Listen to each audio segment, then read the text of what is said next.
All right, chat. We're going to watch the WoW Community Council live chat, which just came out in the last day or two.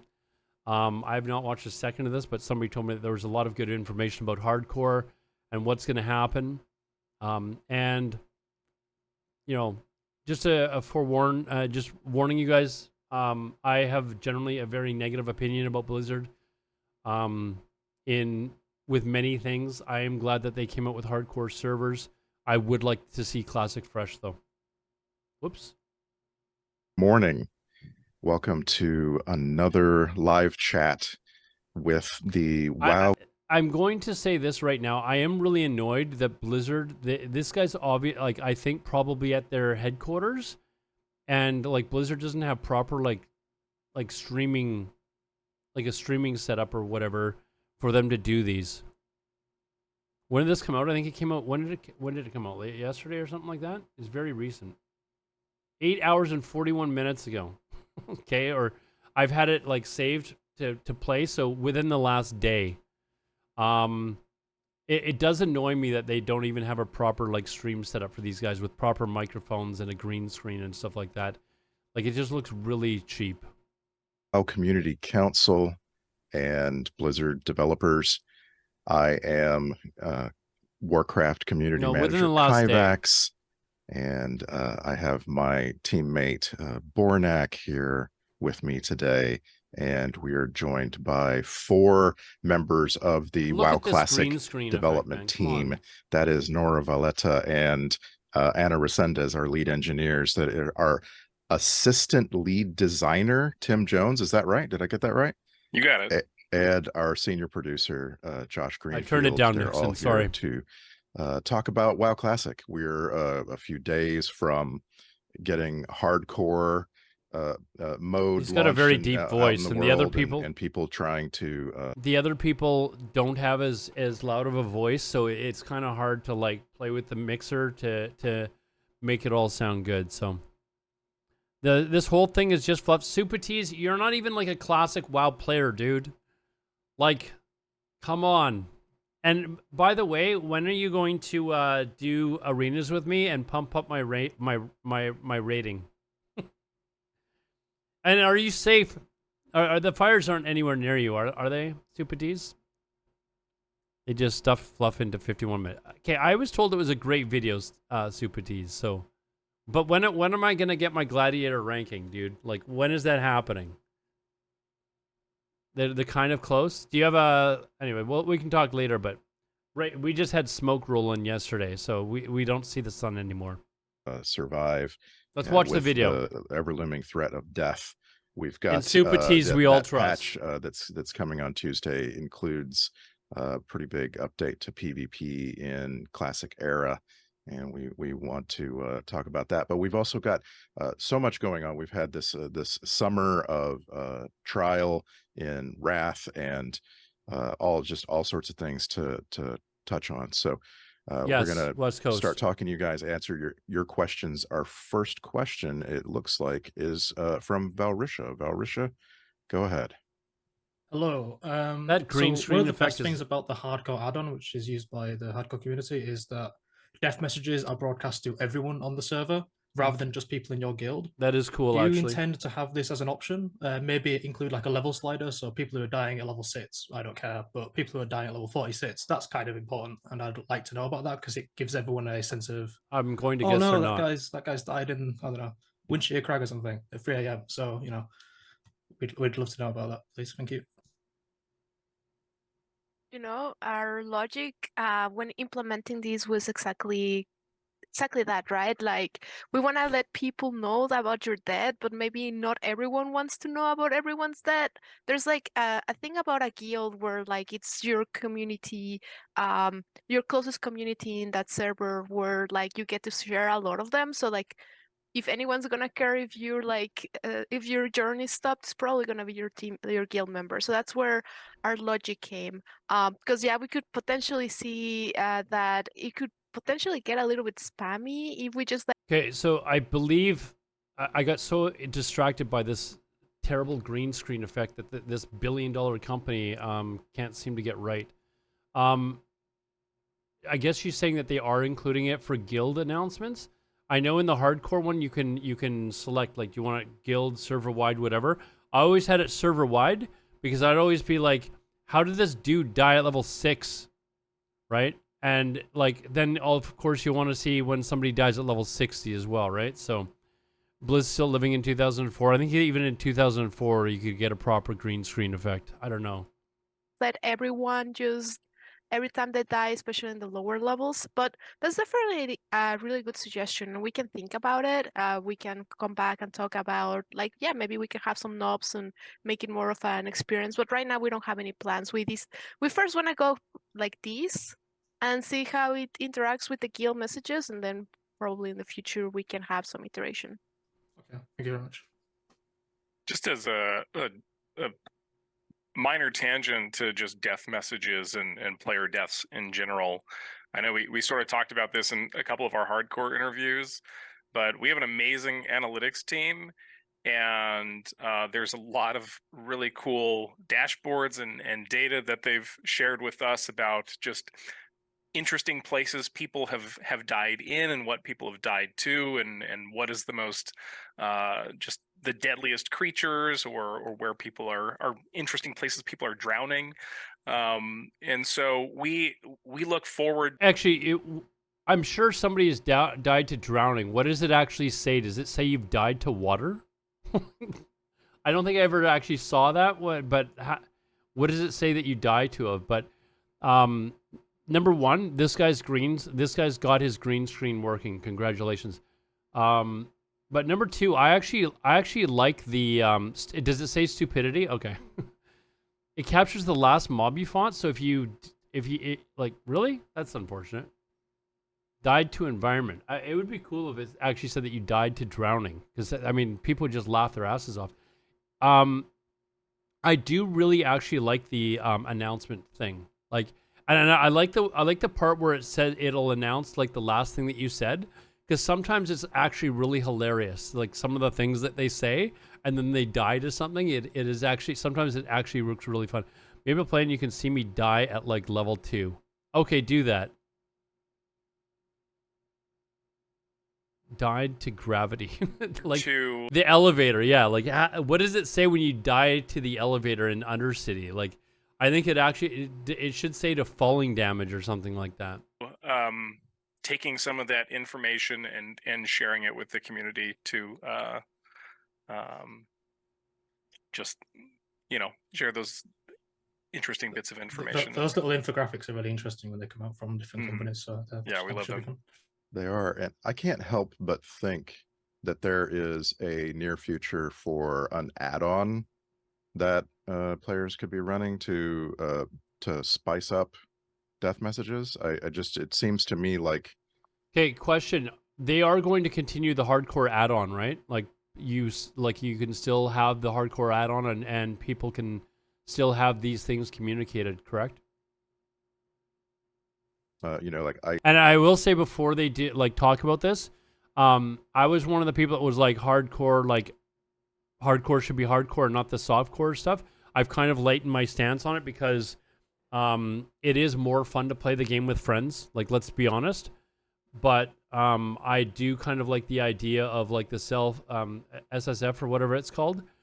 I do think this is a missed opportunity for Blizzard to have made titles for leveling to 60 in certain ways. I think Blizzard should have implemented that and just gone, and people could have bragged about, hey, you know, I SSF'd all the way to 60. They could have had the title.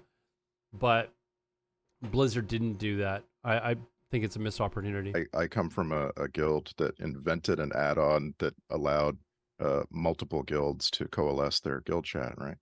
And I just think there's a big possibility here. Hardcore, it kind of no titles. That's retail. I would agree with you generally. This is me. I want classic, fresh, no changes, and fix the problem with bots. Like that is my dream scenario. But we're probably never going to get that. So if it was classic, fresh, yes, I would definitely agree with you. No titles, but hardcore. I mean. I think like titles in hardcore, that's not vanilla. It's a different version of the game. I think it's an opportunity that they could have had. And keep in mind, there's titles in, you know, there are titles in vanilla, right? So it's not like they're putting something new into the game that wasn't there. What if Blizzard can't do it? At least some add-ons will. I wish they could use the Wrath of the Lich King achievement system to make challenges. Yeah, like they could have done so much more with it. That I mean, maybe they'll say something here, but I don't think that they will. Like when I think of the history of it's all recent history of hardcore, like right, like I think like this community swell of interest in playing this way that really started early this year, or kind of really grew early this year. And so there's both a player interest in playing that way, but there's also an add-on. I always think of that of hardcore as, you know, there's this add-on that people are a lot of people are running in order to sort of show what they've done or show how they're playing. And I just wonder if anyone on the team has kind of imagined that there will be potentially you know, community made add-on that but lets you, I don't know, lets you see. You know what I think is funny? Okay, this is the last time I'm going to talk about this stupid green screen. It seems like it's very clear that whatever is here is like a picture of like World of Warcraft or something in the background that he's using like on his stream.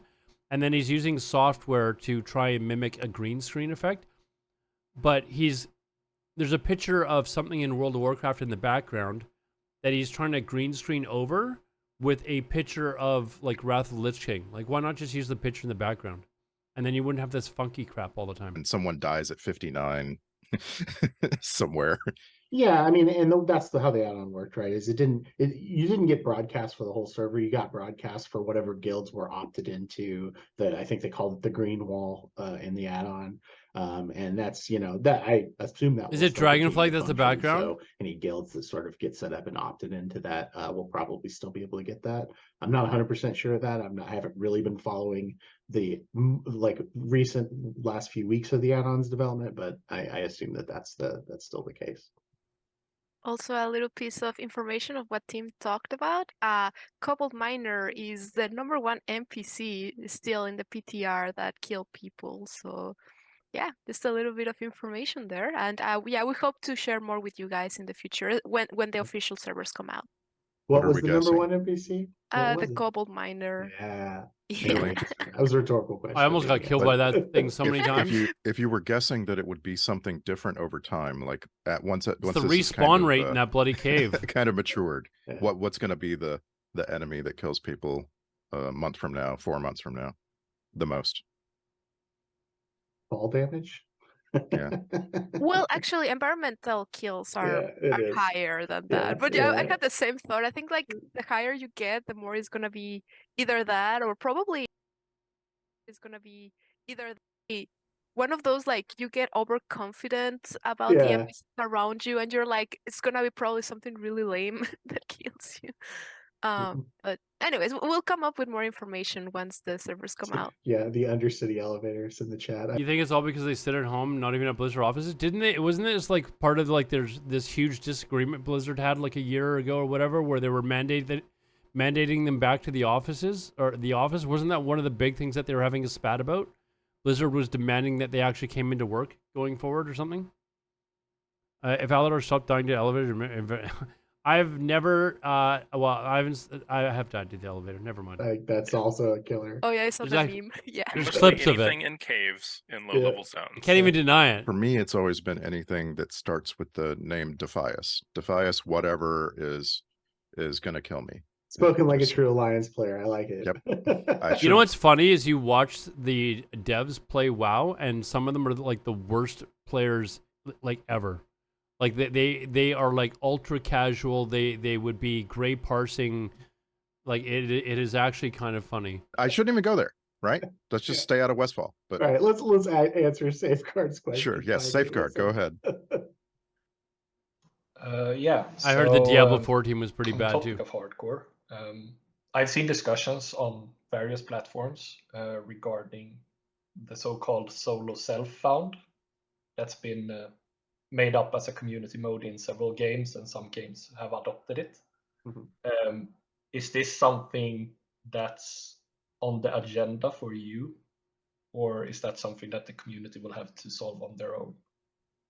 This is a great question. We got asked this quite a bit in community interviews the last few days, and I think the short answer is it's definitely something that's on the kind of on the table and something that we're discussing for a future update. Not going to make it for launch at this point, obviously, but we're very interested in a self-found mode. And just to kind of be a little bit clear about that, self-found is definitely something we want to do. Solo self-found is actually significantly trickier to accomplish. If you think about how the sort of add-on and community challenge handles solo, it's not truly solo. Why would solo self-found be trickier than just self-fund? Is it solo self-fund? Solo self-fund, right? Why would it be trickier to be able to, like, all you're doing is basically detecting whether or not the person opened their mailbox, made a trade, or used the auction house, right? Like, why is that so tricky to sense whether or not the player's ever done that? I'm not sure that I actually fully understand, but maybe he'll explain. Solo, there's nothing that clamps your ability to group, and the reason for that is simply because of dungeons. Like it's you kind of need that. Okay, that's what it would have been, dungeons, because in solo SSF you're allowed to actually group in certain situations. Okay, that kind of makes sense. But they should have just made a change to it and said, no, you can never group. And then that way you just wouldn't be able to do dungeons while you leveled up. Like, that would probably eliminate the problem. It also eliminates the chance that bots are going to be able to trade with you. And we all know how Blizzard wants bots on their server because it's added revenue. So by eliminating those people from being able to trade, to group to form up a group for a dungeon, to clear oftentimes there's elite mobs leading up to dungeons, and then obviously to get zoned in. So yeah, in solo self-fund in classic era hardcore, you were allowed to group in certain instances, and I guess he's saying that there's no way to determine whether you're grouping to whatever, kill a boss, or grouping to go into an instance. So that does kind of make sense. They should have just said, okay, our version of solo self-fund is you cannot do dungeon. Like, if you group to do a dungeon, you're not solo self-fund anymore.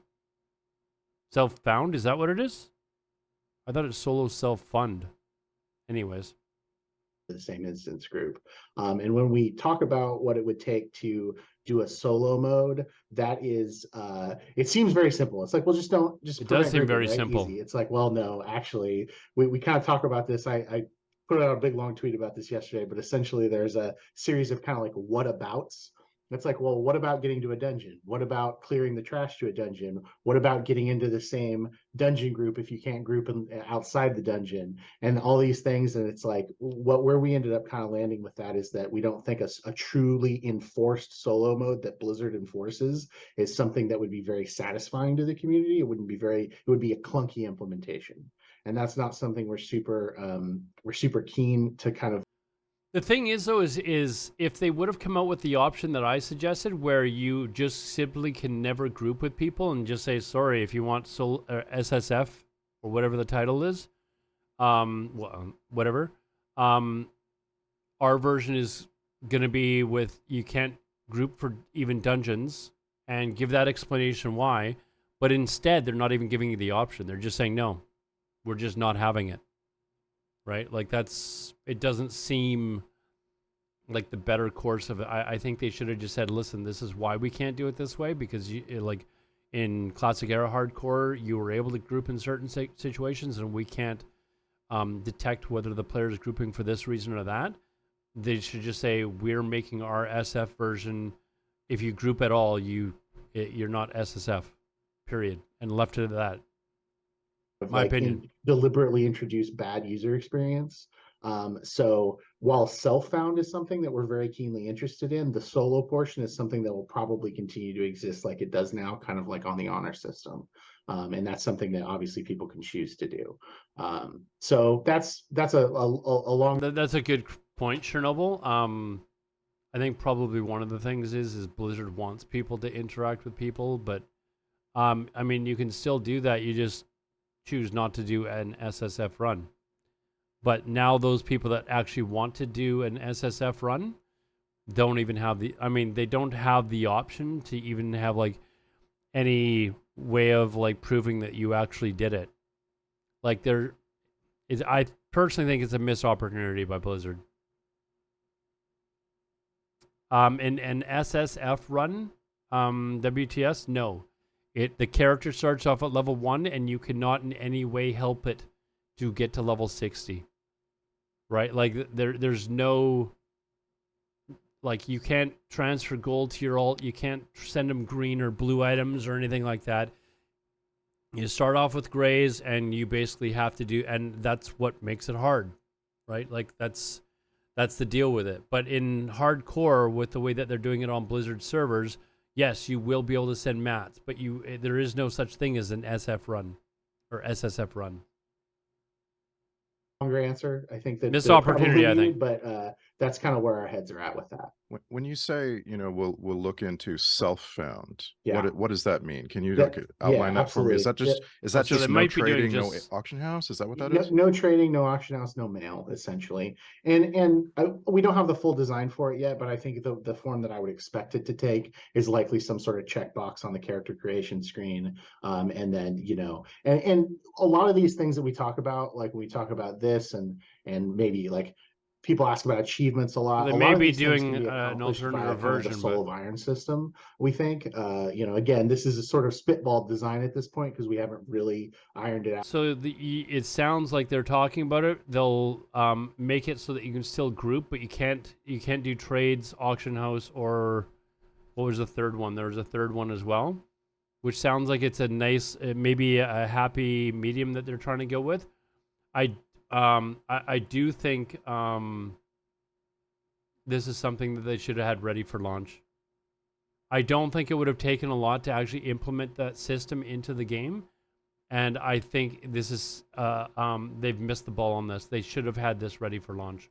Out yet exactly what we want to do, but we see it as something that like you could probably opt into it at character creation, and then later on you could go and remove it. But once you've removed it, it's removed.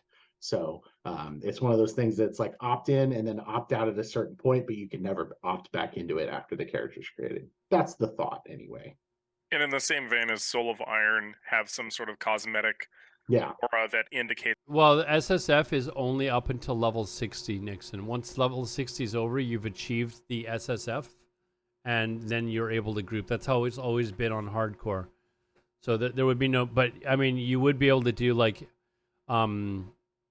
SSF, looking for more like Wailing Caverns, SSF group or something like that. I guess you would get some stuff like that because in an SSF group you would be running like Wailing Caverns, and if an item dropped and somebody got it that it's not of any use to or whatever,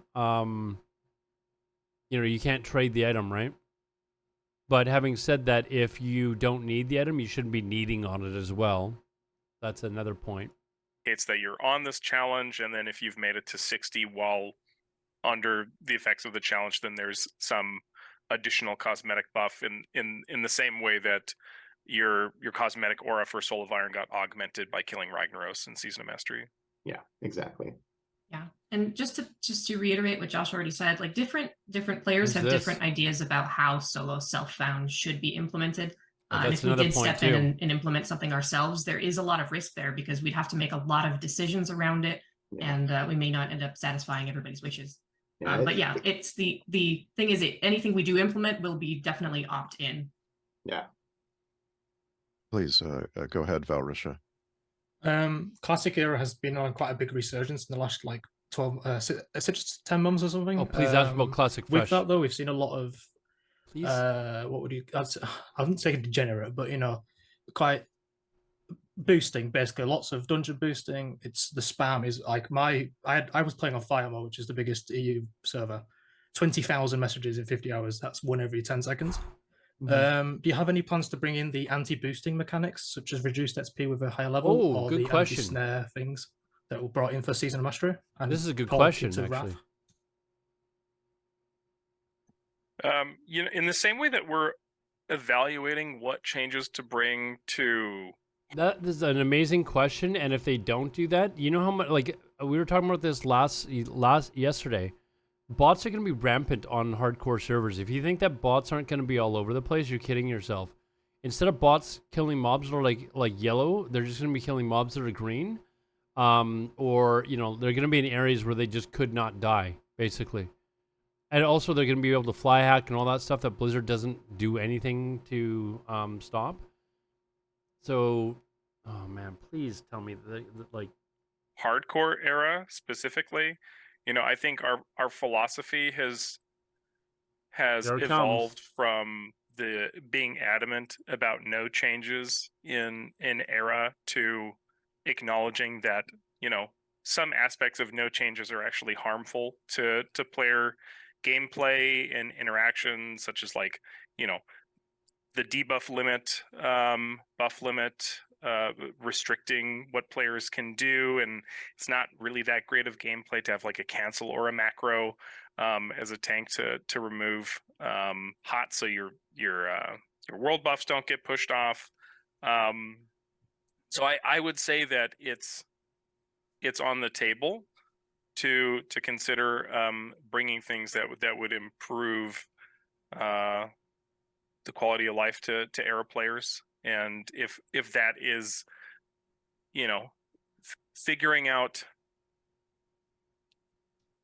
which anti-boosting mechanics are appropriate to bring to era that still allow people because you know, some of those anti-boosting mechanics aren't perfect in nature. They do restrict what players can do in some instances. And we want to allow players to have the freedom to take on the risk of, like, trying to solo Zul'Farrak or solo farm ZG. It's definitely like a showcase of player skill, and so we need to just be very careful with how we. You guys remember in like literally every stream I talk about this, where Blizzard literally does whatever they can to enable bots to do their job. Like, get GMs. Yeah, we've talked about that as well. Like, GMs, paying GMs a salary, take money out of your profits to pay GMs that then go after accounts that to remove those accounts and reduce your revenue. Like, it's a double-edged sword. If you think there's like that's certainly something that Blizzard thinks about. So, like I've mentioned this before, Blizzard seems to put in systems into the game that enable bots, like the 58 boost, like all that sort of stuff.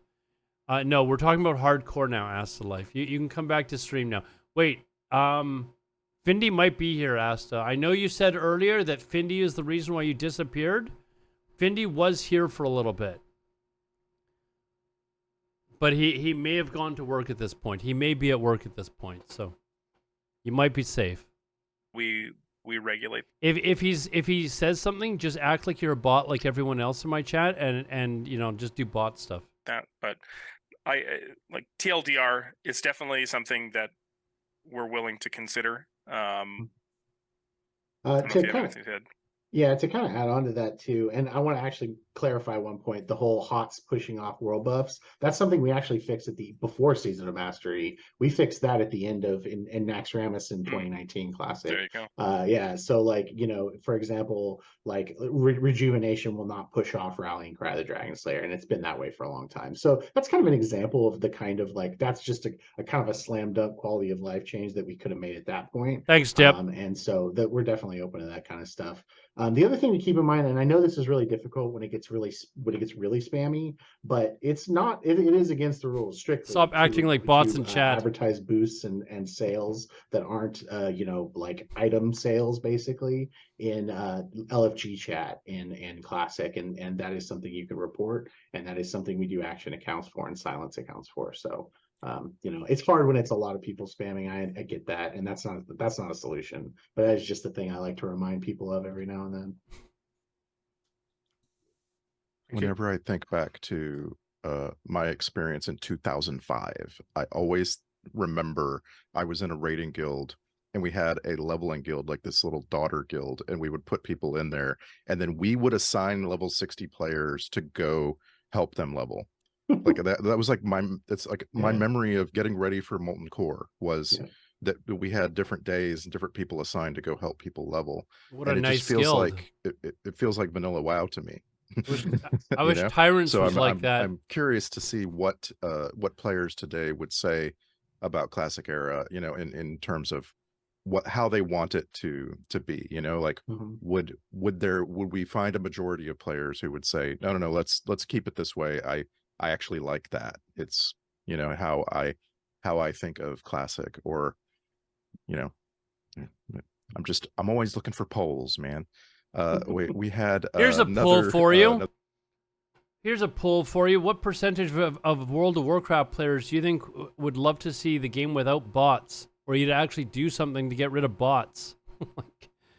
You're sitting here talking about, we're gonna leave this, and it enables bots to actually. You know what? I bet a lot of people would wish that you would actually do something to get rid of bots. Like, of these changes that they made in Season of Mastery, one of the ones that wasn't absolutely pure garbage was the fact that it was hard to boost in Season of Mastery. That was like the one change that a lot of people was like, hey, you know what? I'm a no changes guy, but that change was pretty damn good because it actually felt like for once they were doing something to get rid of bots. Another question from Valrisha. Go ahead. I think Lucawas had their hand up first. Or Lucawas? That's fine. Yes. Yeah. Yeah, all the bots in my chat are currently saying no. We don't want to get rid of bots. You're right, all of you. Go ahead, Lucawas. Okay. One of the biggest questions I have for the hardcore is we role play, so we're going to get into our characters. We love our characters, and we're going to want to continue them. But 99.9% of us are playing Wrath, and we don't want to take our character over to the Classic server. We want to come back over to Grovulus. Is there any chance of that happening? Not at launch. That's not something we have really in the cards for launch. Although I don't know that would be that big of a deal, to be honest. Yeah, that's not really something we're planning on, I think, at all at this point. I don't know if anyone else wants to add anything with that. Well, there's something that is very tricky with the era environments. Would you guys have a problem if somebody died with their hardcore character if they could transfer it to a Wrath server as opposed to a Classic Era server? That's what the question was. I don't think that I would actually care either way. Because if they're not playing on Classic Era, like they're not going to use their character if it's on Classic Era anyways. I couldn't care less here. Yeah. That when Era was created back, when was it? 2021? It was like 2020, yeah. Yeah. When Burning Crusade came out, we created the servers, right? Or more like we kept Era intact. And then what happened was that the characters, there was a choice to whether if you want to clone your character or if you want to just select one or the other. There's a very big difficulty right now of like, okay, if we were to take characters from the Era servers and the Era environments into Wrath, there might be there's some logic there of like what happened if you already cloned your character and you're trying to bring it in as a second character. There might be a lot of like overlapping of different things. The money can be doubled, so it kind of like it creates like a very weird situation in which like it's not a clean move. So that's something that I'm not sure I'm really following what her point is here. Could become very tricky if we enable the transfers from the Era servers out to the Wrath progression. This was yesterday, Kratos. I'm all for character move to any server version after you die. I don't really like hardcore, but it isn't just going to make most people quit hardcore. First decent level tune dies. Some people will for sure. Like people have different opinions on how long they think hardcore is going to last. I think like the initial rush of hardcore will last several months. Some people think it's gonna be like a matter of a couple of weeks. People will try it and they'll be like they're gonna tap out. Thought about playing Baldur's Gate. I played Baldur's Gate on stream. I really prefer playing MMOs. I don't like playing single player games very much. I might give Baldur's Gate another try and just do the story mode, because apparently the story mode is really cool. I didn't do that. I went into like the hard mode and just went. What about no Wayfinder? I have no interest in.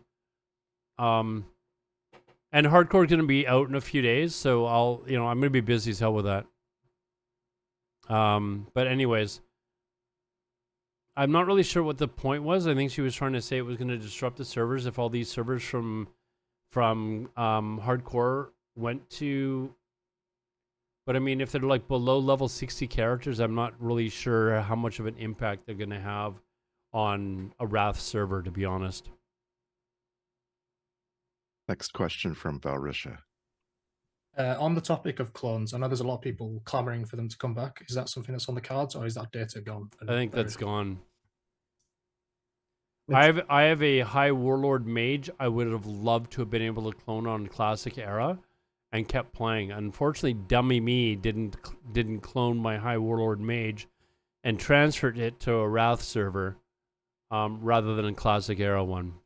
It's about as gone as it can be, Hannah. I don't know if you want to add to that.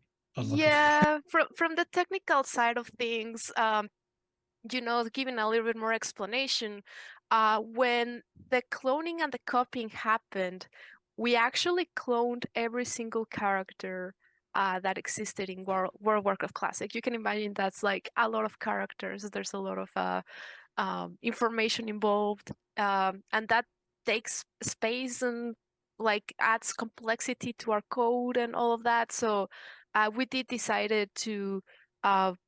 It was like a snapshot of time of those characters, and at that point, that snapshot, since we did retire the cloning and the copying, that snapshot has been gone.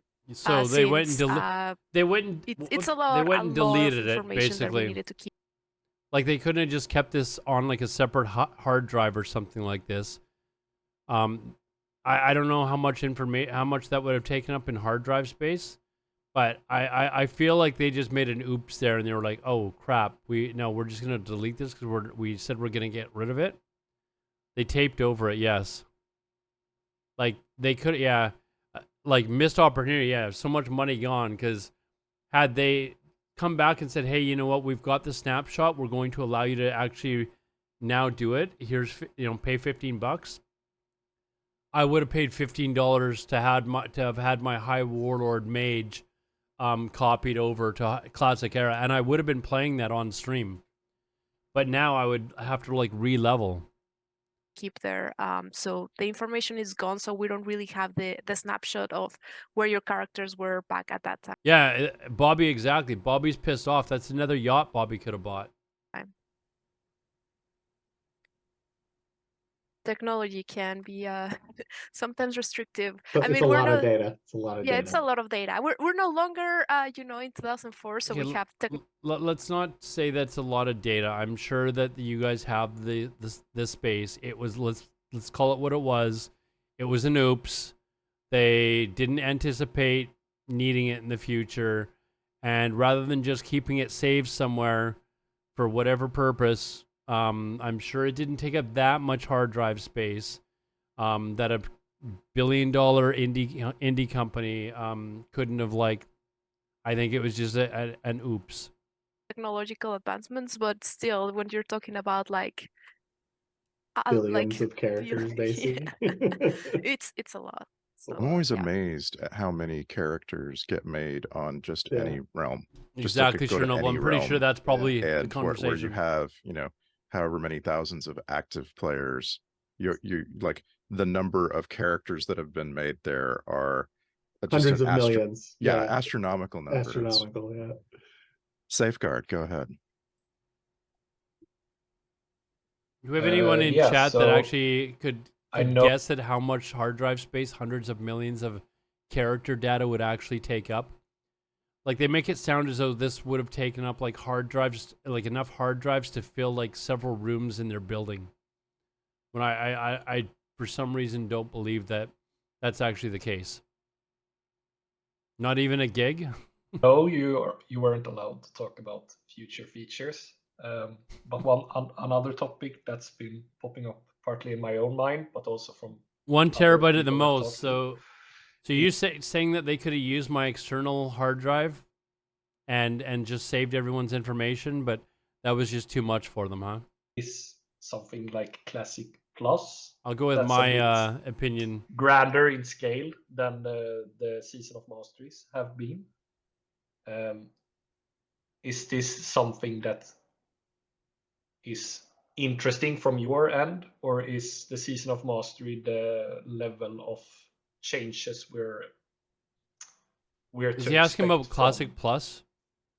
From on the Classic realms. Of course it's interesting, but we can't talk about it. I don't know what he's asking. You're the European. You tell me what he was asking.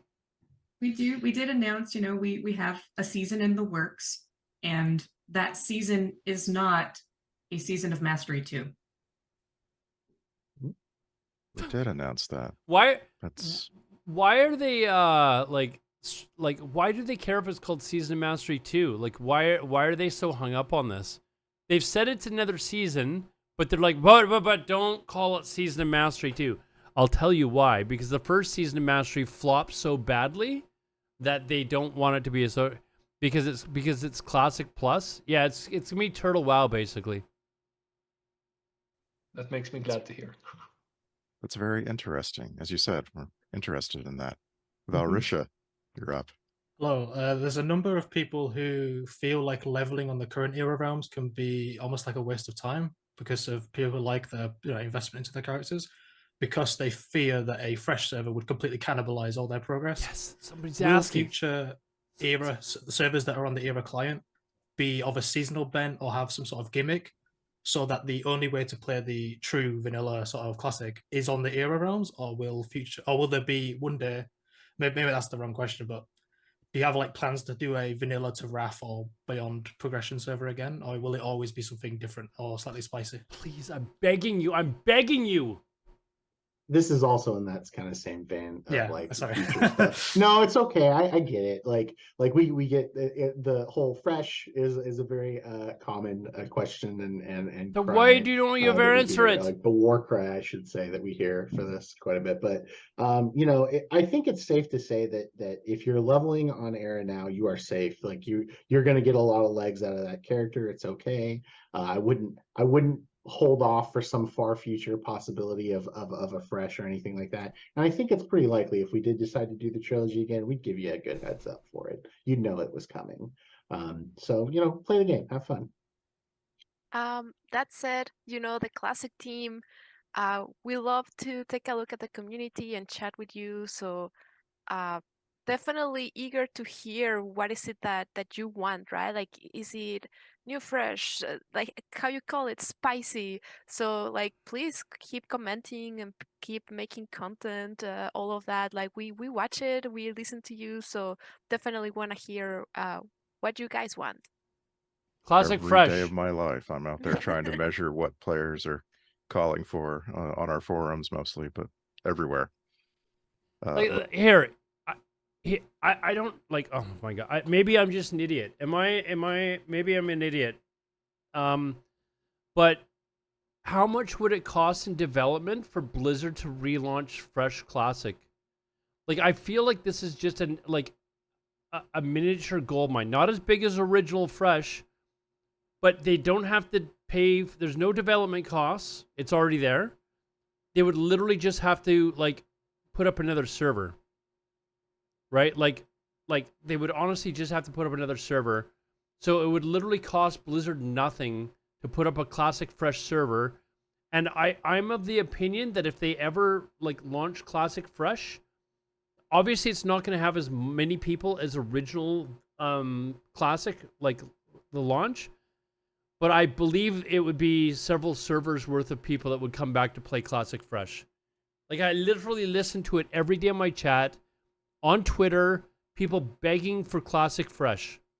And I get that, hey, I understand that there's people that want to play Classic Plus as well. I get that. But I personally think there are more people that would want to play Classic Fresh than Hardcore. Maybe I'm wrong. But I believe there's at least as many people that want to play Classic Fresh. And I am definitely of the opinion that if you put Classic Fresh up, Classic Fresh would last longer, like the player base levels would stay higher longer than hardcore. And it doesn't cost anything to develop it. How's the general hype for it's looking acid, it's popular. Like people want to play hardcore. I want to play hardcore. I want to actually level up and play hardcore. But you can't deny that there's tons of people that are asking for Classic Fresh. There's tons of people that are asking for Classic Plus as well. But Classic Fresh is ready to go. I just want Classic Fresh. Like, are there any people in my chat that want Classic Fresh? Are there? Lokawas, go ahead. I think for the most part, if I had to say we want something, it's going to be transmogs. Please. This is a joke. I think the next question that you. we have is there any ideas about when ICC is coming out? And I know if you can't really say, but I have to ask. What was the question? I think the best we can say is that we'll have a PTR up before too long. So once you start seeing a PTR, then it's pretty good. She's a master of PTR. It's the classic Blizzard soon. Yeah, Blizzard soon. Sorry. And that's a PTR where we're going to test ICC. Yeah, yes. Yeah. So yes, absolutely. Among other things. Yeah. Very interesting. Oh, ICC. And I just want to ask you, because I think you were asked yesterday. This is like a hardcore chat. Like, who asked these people to come in to ask questions? By the way, I very specifically have told people that if like the next BlizzCon, if I go, they select people to ask these questions that are already given to them. I'm ruining it right now because if Blizzard's ever watching my videos, if they ever give me the option to actually ask a question, I will march up there with a hoodie on to mimic the guy who originally asked, would you ever consider having servers as they were then? But I would immediately rip off the hoodie and not ask the question that is on the card, but instead ask Classic Fresh when. Like I would literally, like that's what I would do. I would probably get kicked out of BlizzCon at that point, and that's fine. I'll go sit over at the Hilton and wait in the bar and drink until people come in that night and party with the rest of them. Like that is literally what I would do. Today about things like bring transmog to Classic Era, like that kind of thing. And I think the question that I noticed was, what if you added some achievements to Classic Era?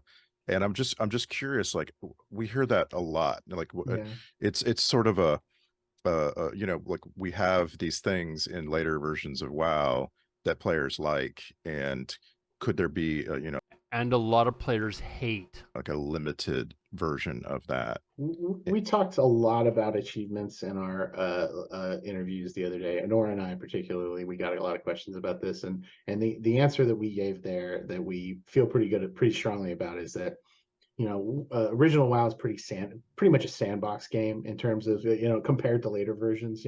Later versions were designed around having achievements as sort of kind of a checklist of things to do, and that's great. That was sort of part of the core design. But for original WoW, anything we did, if we added the full achievement system, it would probably it wouldn't just be for hardcore, right? It would be for both era and everything. But the problem with that is that just doesn't necessarily feel very classic. Now, for hardcore in the context of achievements, like we were talking about before, that Soul of Iron system could be a very good delivery mechanism for things like that. And while we don't have anything specifically on the roadmap or planned, like that's always in the back of our mind of like, what could we add to that?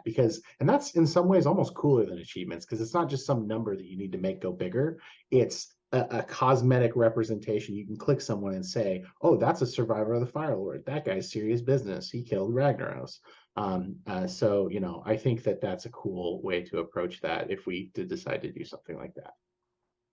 I don't know. Anytime that I'm gonna see someone level 60 or something like that in hardcore, I'm gonna be like, because that's the thing about classic, right? Like about original World of Warcraft, that there's a lot of it that you get to see other players and their achievements, not necessarily in the way of here's your achievement, but more on the and that's one of the other kind of interesting things about transmogs, right? That it's like in Classic, if someone is wearing a certain piece, it's because they're wearing it, they earned it, and they're like showcasing it, and it really has like a very big. I think like I'm not trying to defend transmogs here because I definitely do not ever want to see transmogs in Classic.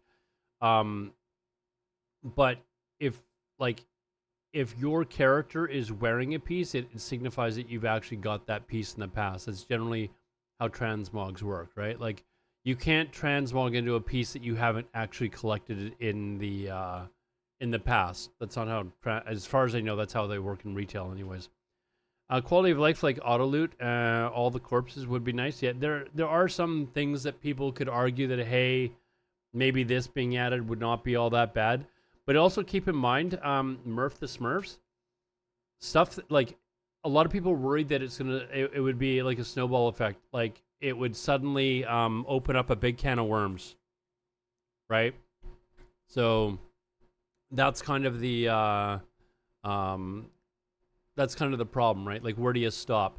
Beating a dead horse, the awe effect of WoW is long gone. I mean, it's not even a matter about an awe effect. It's a matter of, like, people really enjoy this version of the game. Were you talking about, like, as far as, like, playing vanilla again? I don't know if that's what you meant by that comment. Let's see, not true. You can still collect old shit today and get it as a transmog. Yeah, but I mean, you're still collecting it. Like, your character actually has to go out and physically collect it, right? So, like, you're not actually transmogging a piece onto your body that is not, you know, like, you can't make it look like your fresh level 60 character has got full Nax gear. Like, you actually have to go through the process of actually getting the piece, right?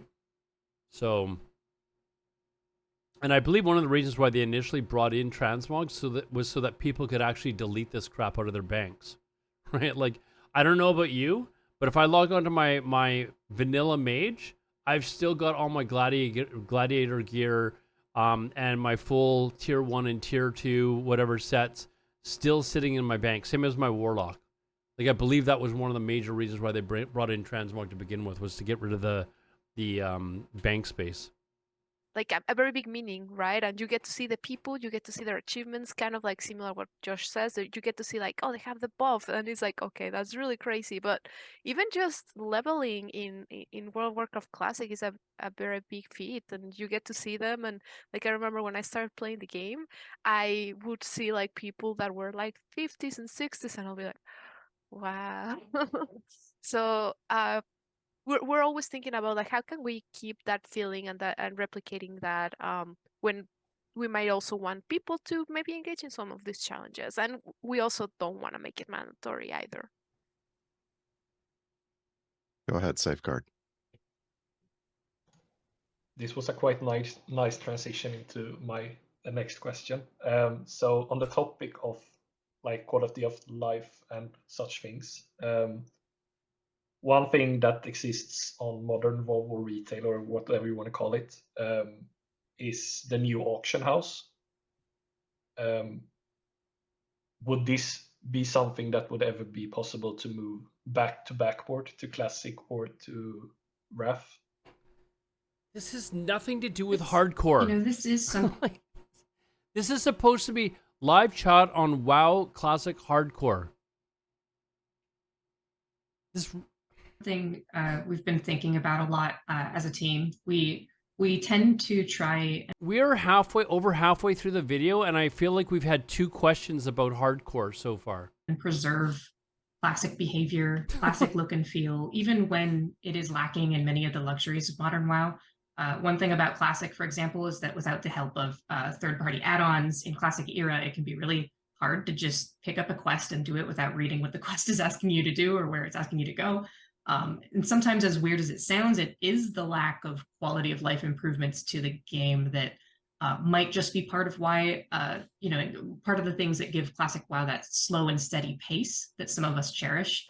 That being said, naturally, there are aspects of Classic that we know cause friction, and it's... would also argue that more people care about Classic than hardcore. I mean, again, anyone that's watching this video or in chat, I am in no way trying to bash hardcore because I'm excited to play it myself.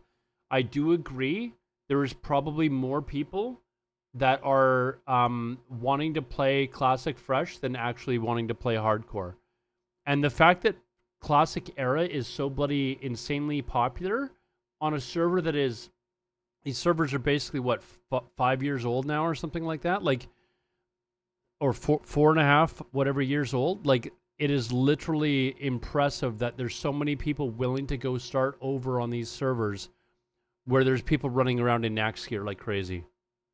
Like, I can only imagine if they suddenly announced Classic Fresh was coming out at the same time as hardcore, I honestly think Classic Fresh would dwarf hardcore in popularity. And again, I'm not trying to bash hardcore because I'm looking forward to it. I think it's a fun way to play the game, but I think the demand for Classic Fresh is big, if not way bigger. Our response. That is why I can't understand that a version of the game that they wouldn't have to put any development into at all, they could just launch on fresh servers. You know what they probably did? They probably did the same thing that they did with all that classic, like the cloning stuff. They probably deleted the classic version of the game because they were like, oh, it takes up too much hard drive space. Responsibility to make sure that this is something we're thinking about. And it also touches on something that's really important to our team, which is accessibility. So this is on our minds. And don't want to milk both. Also probably keep in mind that we have to kind of strike a balance here in between lack of modern luxuries that make classic and making maybe sure classic fresh announcement at BlizzCon, possibly. I will say this right now too: Classic Fresh will dwarf Cataclysm. Okay, I will say that right now. If Cataclysm comes out and Classic Fresh came out at the same time, I don't think they're going to announce Classic Fresh at BlizzCon because Cataclysm is going to come out. And I've said this for like a year or two now. The first time we will ever possibly see Classic Fresh is once Cataclysm's been out for a few months. Their subtotals go down like crazy because people try it and they're like, screw this, I don't want to play Cataclysm. And they bail out. I think that's at the point where they might say, you know what, hey, Classic Fresh, let's do Classic Fresh. Matahoshi Shiro, what's up, man? My favorite Cuban. Favorite Cuban right there in chat, guys. And I thought for years he was Japanese. Like, honestly, they're not going to launch these things at the same time. They are definitely coming out with Kata, which I have no interest in at all. And you can tell that they're coming out with Cataclysm because a lot of the big streamers are already, like, playing on Kata private servers because they know it's coming out. Right? Like, I honestly think that once Cataclysm comes out and it takes a nosedive in, like, players, that's when maybe you might see Classic Fresh come because they want to keep the sub numbers up. That is the biggest skip in my life. There are going to be people playing it. I know there's streamers that are excited about it. I know streamers that I like very dearly. They're big on Kata, and they're trying to hype it. But I just honestly think it's going to nosedive, and people are going to be like, no, I remember exactly why I don't like Kata. Firelands is a garbage raid. I don't know why people are like hyping it up to say, oh, it was this great raid. I raided Firelands. It's not that interesting. Baby is 9 months old. You're a grandpa? What? Valrisha, go ahead. On the topic of botting, a lot of people in the community okay, this is a no-no, first of all. Like, this is a no-no. Like, if you're doing interview with Blizzard, I've been told that, like, you do not start talking about botting. So I don't know, like, how these people are getting into this interview, but I know from people that have done, like, lots of these interviews, they don't bring up the topic of botting because they're worried that they're not going to get a chance to interview again. Your boy Aladar, though, would go in with, like, fist swinging. Vanilla Fresh would be the first question, and then what are you going to do to get rid of bots in you know, like, I would be immediate. That would be the first two questions, and then they'd be going to Safeguard over and over and over and over and over again for questions. Opinion that it sounds like it's easy to ban bots. You just have one GM, he goes to Stratform and he clicks ban. obviously that's not how it works. But people are a bit confused when they see. What do you mean? Why is it not how it works? Why is it that we see several of these videos on the internet of bots fly hacking immediately from like the starting zone? Why is it that a GM can't stand there and just immediately ban account after account after account after account? Why is that the case? Why is it that we've got videos of people of bots in Eastern Plaguelands fly hacking? I think StaySafe had one where it was just nonstop, one bot after another fly hacking to the instance there, and immediately like just farming gold. Why is it that it's so hard to have a GM? I'll tell you why. Because the GM costs money. It's a salary they need to pay for. That's the only reason that you can tell me that they don't have GMs. And not only that, you can have a GM on one computer with like 40 accounts open to different areas of the world and be watching like 5 different areas at a time. Oh, look at this. Look at all these bots coming in at the starter zone in the dwarf area. Okay, boom. Those are all banned. Oh, look at this. Eastern Plaguelands. Look at all these fly hackers that are jumping off from this one point. Boom, we start banning them. Like, and not only that, but show us evidence that you're actually doing this. We've never actually seen Blizzard show evidence that they're actually banning accounts. All we hear is banned 70,000 accounts yesterday. And then you go to these areas where you hear that, you know that there's people hacking and fly hacking and stuff. Do you ever notice any reduction in bots? No, of course not. So we just have to take their word for it. These bots quite literally fly hacking through the world in dungeons and so on, and it feels, and obviously you are banning them to an extent, but it also feels like not enough is being done. Can you? Not enough. It feels like nothing is being done. Give us an impression of why it's easier said than done. Like, what is the process behind it? Thank you. The short answer is no. Honestly, no, we're not doing. The short answer is no. We're not doing jack to do anything about bots. That is the short answer. The problem is that there's no. The problem is that paying GMs costs a lot of money, and they are banning accounts that give us revenue. Real good way to give a satisfying answer to this question. That's just, I've been asked it a million times. There is no way to give a satisfying answer that is basically us telling you that we are not doing anything to get rid of these bots. There's no satisfying answer to actually say that to you. Times we've kind of answered it a million times. It's just, it's there's no satisfying answers to it. There's a lot of reasons why we approach it the way we approach it, and there's a lot of effectiveness we get out of it that's just not very visible to players.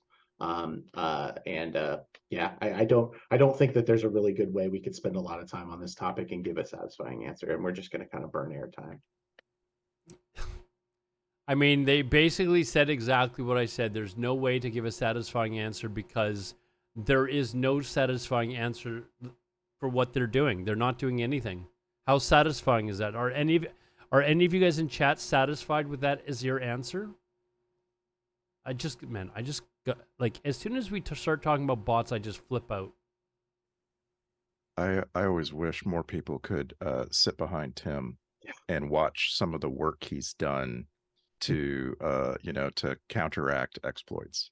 Here we are with them patting themselves on the back, saying that they're doing all this work when we've never seen any evidence whatsoever other than them posting a blue post saying we banned 70,000 bots yesterday. Like, there's nothing. And they literally do everything possible to enable bots. They get rid of GMs. They allow fly hacking. If you talk to guys that work on private servers, they've literally, like all of them to a T, have said that it's actually very easy to detect fly hacking. Now, again, maybe they could be just talking crap out of their ass because, they want people to actually come and play private servers. But, like, literally, it is literally insulting when they stand up here and say, oh, we're doing all this work, and talking to us like we're a bunch of idiots, when we can see, and any developer, if any of you guys know any game developers, we've had them in chat before, and they've actually said many, many times it would be really easy for them to develop anti-cheating software to detect fly hacking and immediately get rid of these people. Like it literally, it would be really easy for them to do. It's just incredible. Like some of the things that we're able to do. You know what? What was the name of the dude that he said? Was it Tim? I feel bad for going, because this guy's just nodding. Yeah. We do so much. I've been asked it a million times. We've kind of answered it a million times. It's just there's no. I want to see what the name of this guy is. There's a lot of reasons why we approach it the way we approach it, and there's a lot of effectiveness we get out of it. That just I don't think that there's. Yeah, here he mentions. I always Tim? wish more people could sit behind Tim. Yeah, it was Tim. And watch some of the work he's done to I would like you guys to guess what if you stood behind this guy named Tim and watched him do all this work. How many of you would suggest there's probably a much higher likelihood that you're going to see him playing solitaire on his PC than actually trying to get rid of bots? Like I think if you actually walked by his computer, no offense to Tim, but I honestly think that he's probably playing solitaire to counteract exploits. It's just incredible. Like some of the things that we're able Minesweeper, to do, yes, sort of behind the scenes, in the game. Yeah. And you know what their excuse is for why they can't actually show you how they're combating bots is because it helps bots figure out how Blizzard is trying to counteract them. I don't think bots need that. Like they're literally just like outnumbered. Like they're not being countered at all. Like that's their excuse though, that they're worried that these bot companies that are developing this software will see how Blizzard is trying to beat them at this game, and they don't want to give any hints. I think the bot companies are just kicking their ass basically. I'll give you a tidbit. I'll say that one of the most recent kind of exploits that bad actors discovered, we got to the point where from the time they created their Battle.net account, not logged into the game, we were banning the account within, I think, 3 minutes. And that's not even logging into the game. That's the time that the Battle.net account was created. So there's a lot of that, and it's not visible, unfortunately. But that's kind of the cat and mouse game of this stuff, right? Is it's a security issue. So basically, Blizzard is at the point where they've discovered that they can ban certain IPs, and they're like, "Hey, we're banning these accounts immediately because it's detecting that." I don't know, like how they're doing this, but obviously they're not doing enough. And the fact that they have no GMs is just proof positive that they are not even attempting to try and combat this problem. Ultimately, and the more you kind of talk about and surface methodology and in how you approach security, the easier it is to sort of bypass that security. It's frustrating for me too. I wish I could spend hours working with our global security team. You know what would be actually a great piece of PR is if they hired people from the community, like known people, I guess, or whatever, to actually like work as GMs, like people that effing hate bots. Give me $25 an hour. I don't think Blizzard actually pays anyone more than that, that amount. But give me $25 an hour, and I'll sit there. I'll sit in Eastern Plaguelands or in the Dwarven Starting Zone, and I'll just sit there and ban bots. I mean, maybe it's not as effective as other ways that they could do it, but at least it's visual and people could actually see it. Hey, look at this. They're actually doing something. Here on these, like I think PR-wise, it would actually go a long ways. I probably talk to them more per week than I do some of my team members, and I wish we could say more, but it's just really difficult to talk about. Lokawas. I know that there's talk about in hardcore of not being able to kite the big dragons to Stormwind and stuff like that.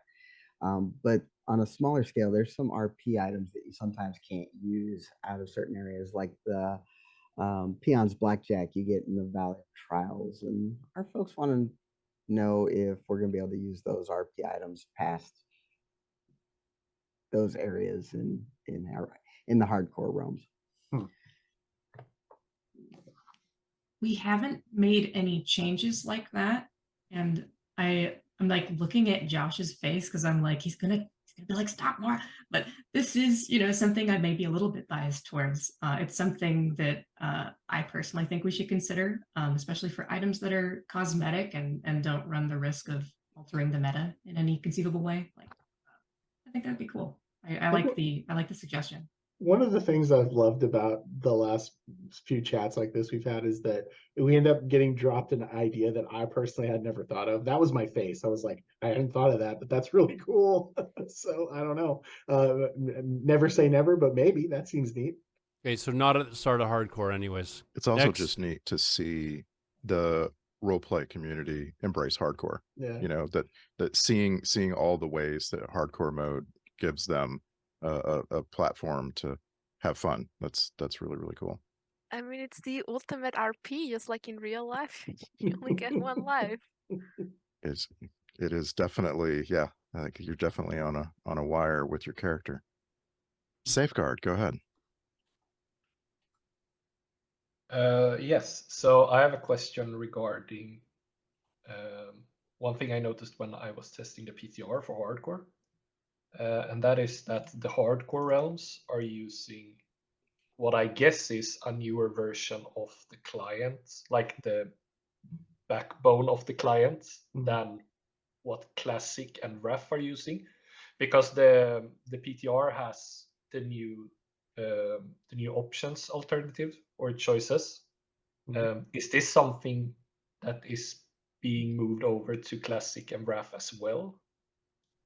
Or is this something just on the PTR? It's already in Wrath, actually. The 342 in Wrath has the new options menu. And I saw you unmute. Yeah. What you're seeing is what I'm super excited that people notice it. Zoom, yes. But from the technology side of things, we share a lot of the code between our versions of the game, including the Murph the Smurfs. That is something that I mentioned before. A lot of people that are playing hardcore are people that would definitely want to play Classic Fresh. They're playing it because it's again, I'm not trying to bash the hardcore community, but there are an awful lot of people that are going to be playing hardcore that they do want to play Vanilla Fresh, and it's the closest that they're going to get at the moment. I'm playing it. If they came out with hardcore and Classic Fresh at the same time, I would be playing Classic Fresh.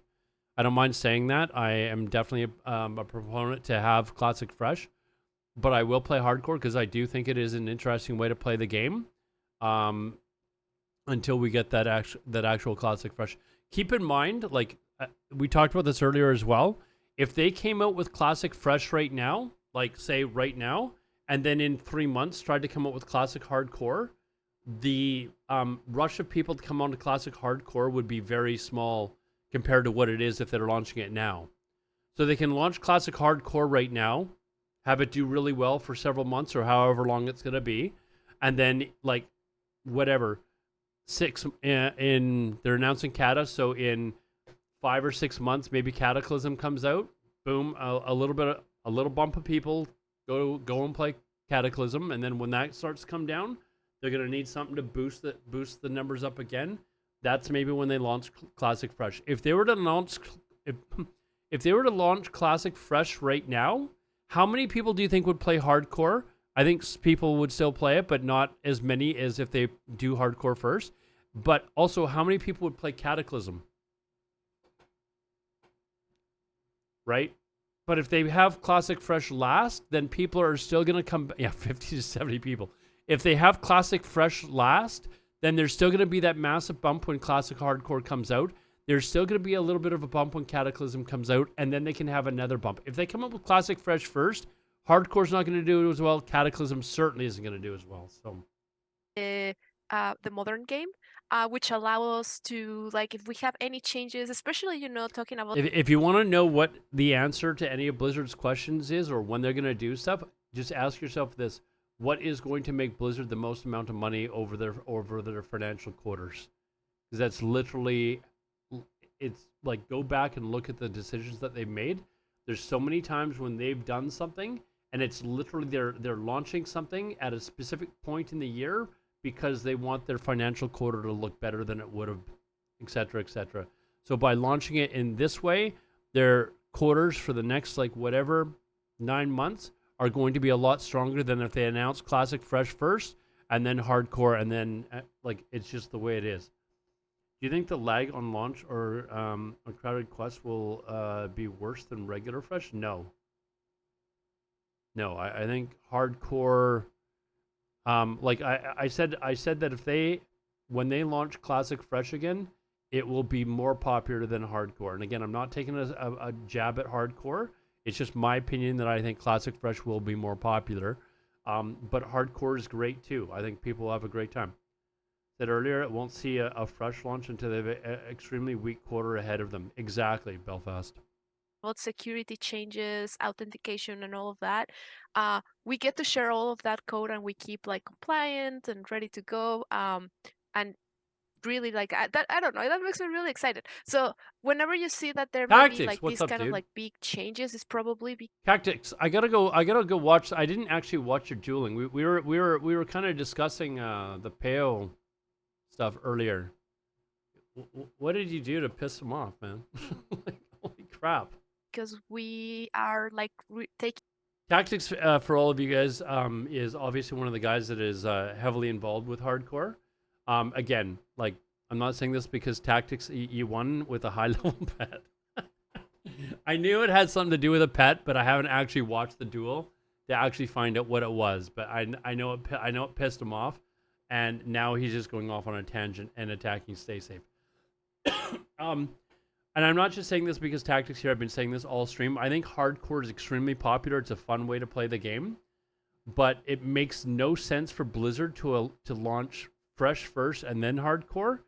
It makes total sense because when they launch any expansion, you're going to have that initial rush of people, right? If you launch Classic Fresh first, if you then launch Classic Hardcore later, the amount of people playing Classic Hardcore is not going to be as much as if you were to launch it first. So it makes total sense. And like, go play Hardcore. It's going to be a lot of fun. Like all the changes that happen. I'm going to have to actually watch this duo, but I had heard like a shorter version of what you did. Time frame is shorter because actually Tactics. I mean, if you don't mind asking or answering like an honest question. Obviously, Hardcore is going to be immensely popular at the beginning. How long do you think that rush is going to be? Like, how long do you think Hardcore is going to be immensely popular? Let's say it starts at 10,000 players. Obviously, it's going to be way more than that. But let's say it starts off at 10,000 people that are playing Hardcore.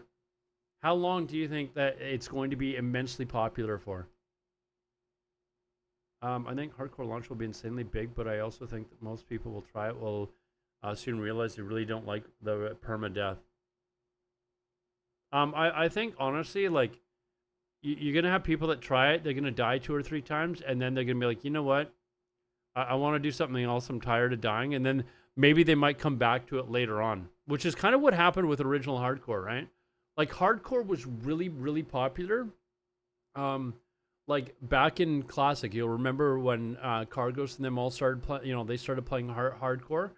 And it kind of grew in popularity, and then everyone was trying it for a bit, and then it kind of went away for a bit.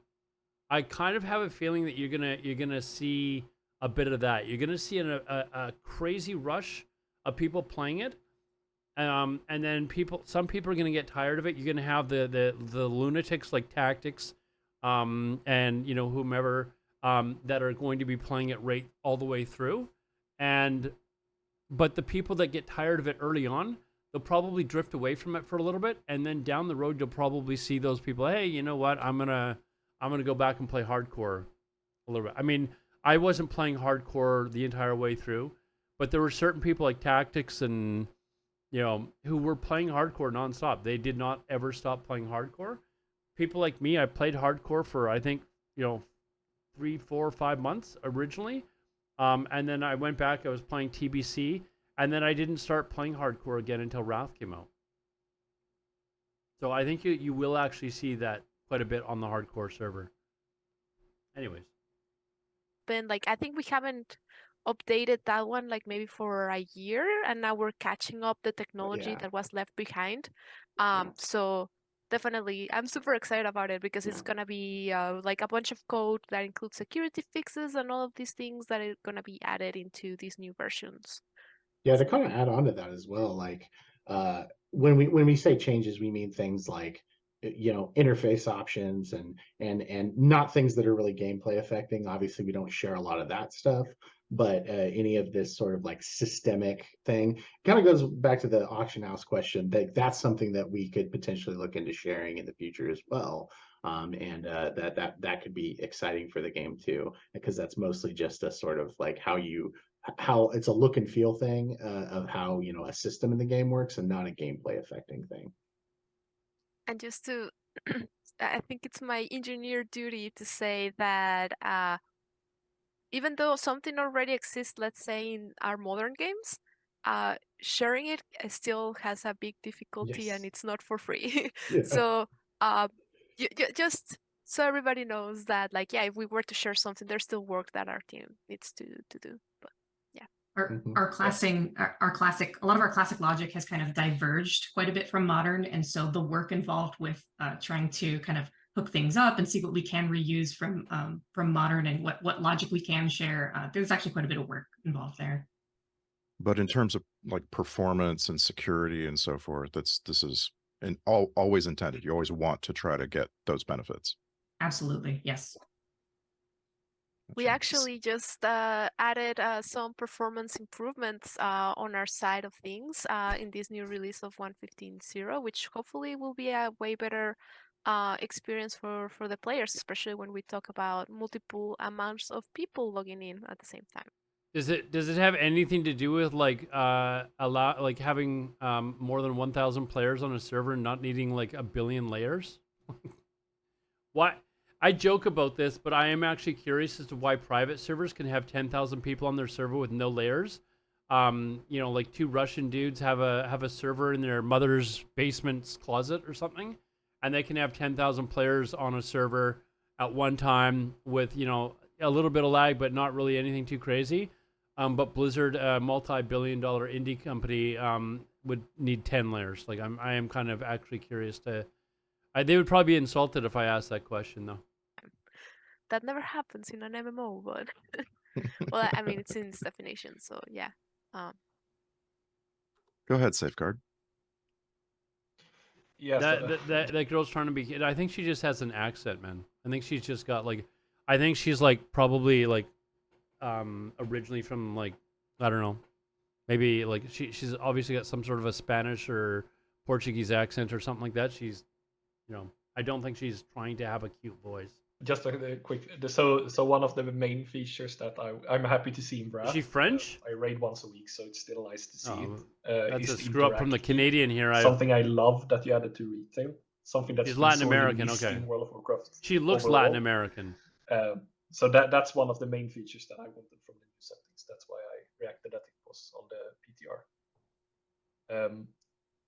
PTR. I have another question that's not related to this, but Marisha was first. I love these guys. I have another question that's not related to hardcore. Like literally the title is hardcore, and we've had like 4 or 5 questions about classic fresh or changes in that in classic era. Now this guy's just outright coming out. This has nothing to do with this. I've got a question about the next expansion for World of Warcraft after Dragonflight. First, so I'll. No, go for it. Go ahead. Yeah, okay. No. I don't know if this qualifies for upcoming features, but in the start of Wrath, you talked about the decisions you made regarding the quest tracker and also looking for group. These were implemented later in Wrath, and I have a vague memory of you saying that it would be introduced in the ICC patch, which it was originally. Is this something that we're still to expect, or because I personally very much like this guy's asking if LFG is going to be brought into Wrath of the Lich King again. Has literally nothing to do with that topic of conversation, but Heroic Plus system sure, man. Introduced, and I feel like LFG for max level characters would kind of ruin that feel, but I still would Oh, love to is have he asking if energy it's coming for, in on like, level. hardcore? Yeah. Yeah, so I can say Hopefully that's not what he meant. this is on the books. I can talk a little bit about the LFG tool in particular. We've seen that the community has been asking for random dungeon finder, especially for finding groups while leveling. We agree that that experience in particular can be better. So we do think, you know, now's the time. We will soon be bringing random dungeon finder to Wrath of the Lich King Classic. Okay. I don't know if anybody else wants to add on to add additional context. Or... The quest tracker was also the quest tracker. We're still working on that. We think so. Again, this is also very specific to Wrath of the Lich King. Well. For a second, I thought he was asking if they were bringing it. Like she was answering if they were going to bring it to like hardcore. Oh, yeah. Just kind of stay tuned. Like we don't really want to get super deep into this topic. I know that ears may have perked up. We might probably could tangent on this for the rest of this chat, but we're gonna have one. Like I said earlier, PTR is something. Yeah, they're putting RDF into. So I was against RDF being in Wrath. I don't like the idea of people just sitting in town and popping queues. I think it's kind of, and again, there's gonna be people that strongly disagree with me. I've heard it all before in videos from other content creators and stuff like that. I just like the fact that you need to actually travel to the dungeon because it makes the world seem like a more livelier place. That's just my opinion. I don't like RDF because it makes it like people just sit in town then. Like they're not out actually questing. They're just spamming dungeons over and over again and getting easy XP. But I also hear their arguments where, they think that it's just, they just want to be able to sit in town and casually level. And that to me is just a boring way to play the game. And I understand I'm not playing their character, but I think it actually harms the game when people are not out in the world and it makes the world look dead. And thus it makes the world look kind of dead. Kind of keep your eyes peeled for the 343 PTR. And we'll be doing, raid testing there. We'll be looking at a couple other interesting UI improvements that we're making. One of which is, like Onar said, RDF and Quest Helper. So yeah. Right on. Valrisha, go ahead. That's great to hear about, especially whilst leveling. I know it can be very difficult finding groups like borrowed on as well. This is the dude that keeps asking vanilla fresh questions. Anyway, how does the team feel about the GDKP culture that sort of manifested itself over the course of Wrath of the Lich King and now into Era as it becomes more popular? That's a great question. Again, not a hardcore question, but okay, it is a good question, but definitely not a question about hardcore. The GDKP is like a double-edged sword. It's undeniably, it is actually undeniably a social system, and it encourages you to sort of branch buy out, gold from bots. People outside that's not what he was saying. Nucleus, and that's something that I think we've always kind of felt Magnus, good about that aspect of it. But there's obviously also negative aspects of it. It sort of drives some unsavory parts of the. Can you play Classic and Wrath of the Lich King at the same time? Oh, on the same account? No. On the same account? No, you cannot. But you can start characters on both with the same account. You just can't play them at the same time. You link the videos. It's on Wowhead, man. It's on Wowhead. It's right there. The game's sort of underbelly and things like that, but it's one of those things that I don't think we ever really want to say it's strictly not allowed. Not to mention the fact that we don't think that would really be enforceable anyway. All it would do is simply sort of drive it. Yes, on one subscription, sort of out of game activities. So it's one of those things that it's like, on one hand, we appreciate that it's another way that people play together. It's another thing that brings people together. But on the other hand, it just has some drawbacks, and that's kind of games in general, right? Like that's a lot of any kind of social feature in a game will kind of be that way, or social construct in a game will end up being that way. Go ahead, Lokawas. Back to hardcore still. We're less than a week out. Hooray, we can't wait. But for advertising purposes, for RP events, since he mentioned GDKP, I am not a fan of GDKP. I can't stand GDKP actually. And one of the main reasons is it really encourages people to go buy gold from bots. Like, I really don't like the idea of, and again, like, some people will be like, dude, what do you care how other people play the game? Like, they're spending their money, not you. But I think it's I think it's terrible for the game. Now you just buy it from Blizz. Apparently that's what people do, yeah. Although I haven't really checked prices. People are saying that the price is so cheap that people are still buying the gold from bots because it's way cheaper to buy it from, the bots themselves. So I really don't know what they're going. I think we talked about it on stream, and it was like $1.50 US for 2,000 gold or something like that, or 1,000 gold. No, for 1,000 gold, I think they said it was. But I mean, if you gotta buy $100,000 worth of gold, like it kind of adds up, right? Are we gonna get more than one server? Are we gonna get some server names? There's a good question. We're waiting. We want to know. Actually, a server about hardcore, or actually a question about hardcore. Way to go! What realm will it be on? So we don't want to be specific about the actual, like, we have a number in mind, but we don't want to be too specific there. We're trying to kind of get away with as few servers as we can. We just because we don't want servers to be like too full and queuing, but at the same time we don't want servers to end up feeling a little rather empty. So I can say probably for like.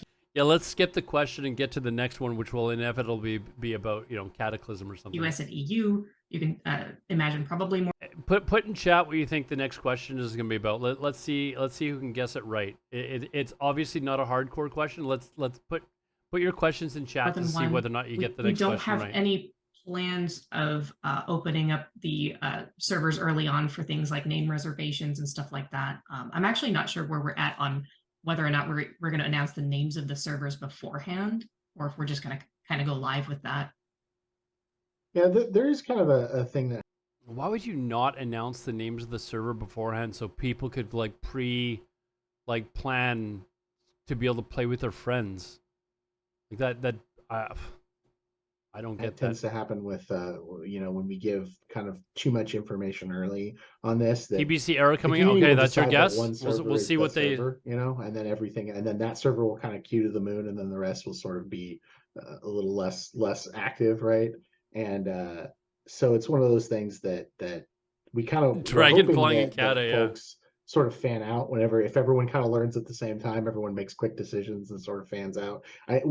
My question will be, is there going to be a shop added to hardcore? It would either be the shop or a token. It's another kind of double-edged sword. We know that players really like to plan, and this kind of hurts their ability to plan. But at the same point too, we also kind of need to react. We need to have the ability to react quickly if we need to make adjustments to population. Any sort of shop question. So res token would be on a shop, right? Really looks like is if people kind of fan out a little bit onto the realms that we have. But I think that a good way to build on that is like we will almost certainly have more than one realm in the US and EU each. But we like more than one, less than 10. It's something like that is probably a good way to think of it. Yeah, here we go. Here's the question. Just for your, just so you know, we have enough servers ready to go. Like in case everybody wants to come and join us, we're ready for that too. And server stability is part of that equation as well. When we're balancing population, like Nora said, but also making sure that we provide as stable of an environment as possible, especially for hardcore servers where that is paramount. Mm-hmm. Oh, and just one of the things that it is important to note is that all of the servers that are opening is going to be they're going to be marked as PvE servers. Yeah, normal servers. Who would be doing hardcore on a PvP server? That Russia. Have you given much thought into? Here it comes. So, like when the fresh service for Wrath came up on EU, for example, we had Fekal and Jindo, and Jindo was like an emergency round that was put up. Is any ideas like for hardcore maybe have let's just call it hardcore realm have Hardcore Realm, and then Hardcore Realm 2, and then Hardcore Realm 3, and then as populations start to dwindle, you can sort of merge them together and have them have a shared name database and stuff like that? Or is that something that's not technical? It would actually be kind of interesting tactics. I think I might as well, because you're safe until basically like you hit like Stone Talon Mountains or something like that, right? Like I would be leveling like crazy in the Barrens, because I know you can get to the level 24 in the Barrens. I think that's what level I was able to get to, 23 or 24, before you actually have to leave the Barrens to find other quests. I was wrong on the question though. We were wrong about. I thought for sure it was gonna be something like, is there gonna be a shop? Technology feasible, but we got it wrong. Server merges are. It's. I don't want to use the term difficult. Server merges are a very resource intensive process. That's a good way to put it. It's even something like that would be, we would do that for a week-long period of time, and then it would be like months of sort of planning and things. The database is like what Randy was talking about earlier, that you have a couple thousand active players and they make tens of millions of characters. That's true, and that happens almost immediately. And trying to squish those together is a delicate process in a live service game like this that's always on, and it requires, it's not just the planning, it's just the Flamestrike. No, if you've watched the whole interview, Flamestrike, it's very clear that they are not scripted, this interview. Because like they're literally apologizing for asking, and they're like, "That's fine, whatever. Just ask the question. We'll, anyways." And immense resources that it takes to do that operation. It actually like this one guy has asked like 4 or 5 questions about fresh vanilla. Like, has nothing to do with what we're talking about here. That's why we're making fun of it. That work. It can be error prone. And it's not super safe. So we're really hesitant to do that in general. I think long term we'd like to get to a point where it was easier to do that, and so we could solve these problems a little bit more cleanly, a little bit faster. But we're just not quite there yet. Fortunately, the technology is just not there. Do you have the same memory I do of the last time that we merged realms? It was like we spent weeks trying to get players to know that we're going to do this thing. And Max and DL, we were talking about GMs earlier. Like, I honestly think that if they were to hire some GMs, like visible GMs, maybe. Oh, of course, I'm trying to make a point, and a freaking ad break comes up. This is like, like I hate ads so much, man. Should we just wait out the minute? Let me talk about some comments, but we did talk about the hopefully you guys have ad blockers at work. Yeah, GMs cost money, that's why they don't have GMs. And then GMs that ban accounts reduce revenue. Like, it's a double-edged sword. Tactics has Twitch Turbo, nice. Let's see. I would have thought server. Yeah, Gemini. I honestly think that server. They've already proven that transfers does not involve actually any human power at all. It's all done automatically. Like, they don't actually need somebody sitting there to help you transfer your character. It's all done like automatically. It's all built in, and I'm pretty sure that they've got it so that the server mergers probably work pretty flawlessly. Half the players are still confused and shocked when I'm not sure what that was about. I don't want GMs in hardcore. I want to kite stuff to the capital cities and not get banned. I personally, like the people that are like, I have no idea how insanely can I use the hard R word here? Let's just imagine I use the hard R word, retarded. It would have to have been for the people that were running the hardcore, like I'm talking about, like Cargos and them, to have to deal with all these idiots who were complaining that they had somebody with a dragon in whatever Elwyn Forest, and it was killing people. Like, if you're in Elwyn Forest, you can see everybody in the general chat saying, hey, there's so-and-so with a dragon killing people in Elwynn Forest, and you didn't move out of Elwynn Forest. Like, honestly, like, I would be so angry at these people for being that stupid that I'd be like, no, you know what? You're an idiot. You got killed by this dude who it's being announced through all of the general chat that he's killing people in Elwynn Forest with a dragon, and you didn't leave. Like, I want you to have died. Your character, I mean. Like, I cannot imagine how irritating it would have to be to listen to all this appeal crap. Go back and restate everything you said over the last 18 minutes so you get caught up. Yeah, all the ads, I'm sorry. We were talking about GMs and why they don't have it. We've already gone over that many times, though. Grieving hardcore and finding ways to grieve hardcore sounds way more fun. I honestly, like I said, it's announced in general chat when there's a griefer, and you know where he's at. Like, it would be so easy to figure out where the griefers are.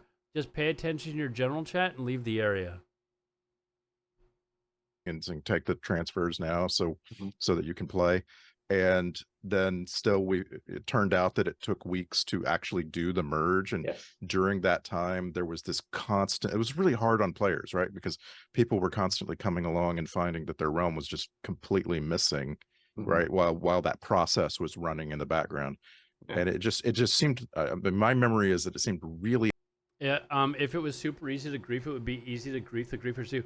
I mean, we've talked about this on stream as well. Like, these guys that are griefing like low-level characters, like, I mean, we've all seen the videos of them PvPing, right? Like, they're mouse clicking and stuff. Like, they're not very good at the game. It would be very easy for them to be anti-griefed.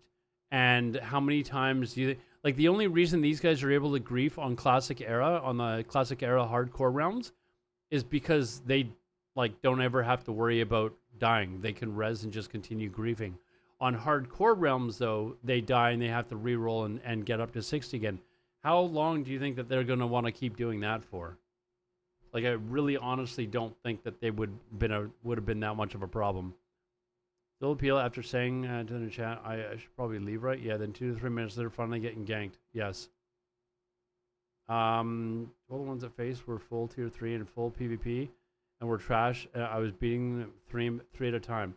I mean, they were just not very good at the game. I had one of them. I can't remember what his name was. He was the one that was really well known, though. He came by and tried to grief me when I had the what are they called? The flying mobs in like Northwestern Barrens. I've been up so late. It's now like 8 o'clock in the morning for me. But he came by and tried to pull a bunch of them onto me and the harpies. He couldn't. Like, he couldn't kill me. Like, I could only imagine, and after seeing videos of these guys actually PvPing, like when Savix was destroying them, like, they wouldn't last. Like, they would get killed, and then you telling them that they'd have to re-roll. How much do you think they're going to continue to grieve? Really hard on players. Yeah. With talents and stuff like that, like Anks or Reses? No, I don't think anyone's actually asked that question. The flying bots, one of them actually asked about bots, and they basically said, they basically gave a BS answer as to, any answer that we give you, you're not going to be happy with. And I was making fun of them because I was saying that they're not going to do anything about it, and nobody would be happy with that answer. So they're basically saying they're not doing anything about bots. It's messy. It's just very messy. It's the same. Or no, that was the Tim comment, right? Where they were saying, we stand behind Tim's shoulder and watch all this effort that he puts into getting rid of bots. And I was joking that they were probably just watching him play solitaire. Thing with what we were saying earlier about, I've completely lost it, but it's messy. It's one of the clone. You know, we had the clone service up for there will be no res ability. If your character dies for 6 to 9 months or something like that, and then when we finally did, a lot of people came out of the woodwork like, "Whoa, wait! I didn't know you were closing it." It's really hard to get the word out to this many players, you know, that we're going to do something like that, and so it's pretty disruptive to normal gameplay to do those things. I think one thing I'll say about hardcore population is hardcore is a little bit unique in that there's a non-zero amount of people that will play it that will want to play on the smaller server. You know, there's a contingent of people that it's not all about being on the mega realm that has, you know, 10,000 players at any given time or whatever, you know, however many it is. It's like, it's all about, you know, they just want to play the game and they want to kind of go on their critical path alone. So we're not super worried about how will bots overcome not being able to res on hardcore servers? I'll tell you how. By fly hacking and mobs not being able to hit them. There you go. By fly hacking, and mobs not being able to hit them. That's basically how they'll do it. So, you know, populations and creating dead servers, I don't think that's going to be quite the same level of impact or problem as it would be with something like Wrath or other versions of WoW. What do you mean? What will they bot? They'll still bot everything that they're botting now. Like, when I say that mobs can't hit them, that doesn't mean that they can't hit mobs. Like, they're fly hacking underneath the floor and still casting spells and killing mobs. So bots will be able to still go to, like, Strat or whatever and farm the hell out of Strat and never have to worry about dying. Like, there's videos literally of them constantly, like a constant stream of bots flying over Eastern Plaguelands and getting into Strat and then just farming the hell out of it. You can go onto the servers and actually do a /who of Strat, and it's like an insane amount. I guess it's mages that they use. So, bots can also farm dungeons when they hit 60. Exactly. Like, they can just go in and just, like if you think that there's not going to be gold selling on these hardcore servers, there most definitely is going to be, like, gold sellers on hardcore servers. And on top of that, that is the actual reason why I wanted them to enforce SSF. So that people could not trade with bots and bring in all this gold to the economy. Because if you made it so that they couldn't trade on the auction house, couldn't get mail, and couldn't trade with other players, how are the bots going to get gold to you? It would basically eliminate the gold problem. But, like I've said many, many times, Blizzard will do everything in their power to enable bots to be able to do stuff on the server. So, like, they'll give out a level 58 boost, they'll give a level 68 boost, or level 70 boost, or whatever it is. They do everything that they possibly can to make sure bots are enabled to be able to play on the server. I know that I personally, if you offer me 2 realms to play hardcore on, I'm going to try to choose the one that has the lower population. Yeah. That's just me. Safeguard, we're coming up to the end of this. I want you to have the last question. Notice Safeguard, he's the only one, I think, who was actually asking questions about hardcore. Oh, no, that other guy was. Or topic. Okay, this is the last question. Last question about the hardcore topic. Let's see if he actually asks a question about hardcore. I feel honored. My question is regarding the upcoming raid tier in Wrath. So Ruby Sanctum was released as a minor patch after. You can't make this up, man. You can literally not make this shit up. He's like, dude, you have the last question about hardcore?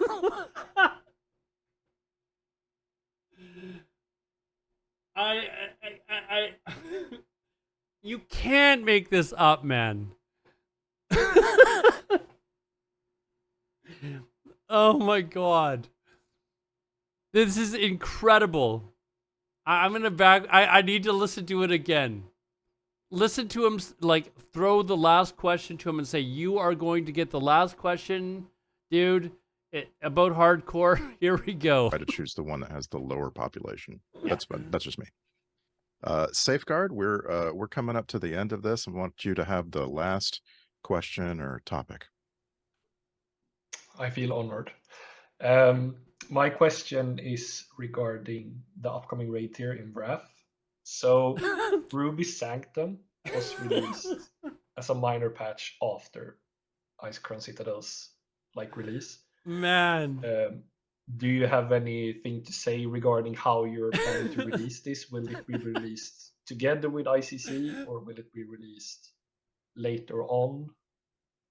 because the trinkets sent back from Ruby. This is such a missed opportunity. I want to see their live reaction to these questions when they're being asked. They just give us Safeguard.